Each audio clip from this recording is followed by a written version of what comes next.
السلام علیکم۔ آج کا مجرب وظیفہ 7 مرتبہ جس مقصد کے لیے پڑھیں مسئلہ حل ہو جائے گا۔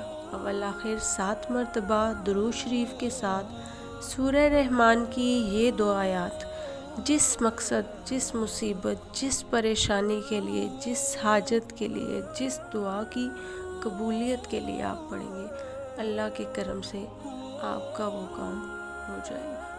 سورہ رحمان کو روس القرآن بھی کہا جاتا ہے۔ یہ قرآن پاک کی دلہن صورت ہے۔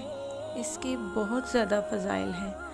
خاص طور پہ یہ 2 آیات کسی بھی دعا کی قبولیت کے لیے بہت ہی مجرب مانی جاتی ہیں۔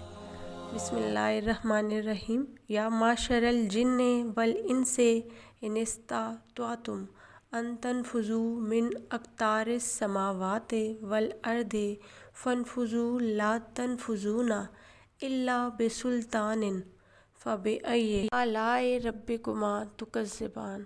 7 مرتبہ ان آیات کو پڑھیں اور اول آخر 7 مرتبہ درود شریف پڑھ کے دعا کریں۔ ایک ہی دن یہ وظیفہ کرنے سے دعا قبول ہو جاتی ہے۔ اگر آپ کی دعا کی قبولیت میں تاخیر ہو رہی ہے تو آپ حصول مقصد تک اس کو جاری رکھیں۔ جزاک اللہ۔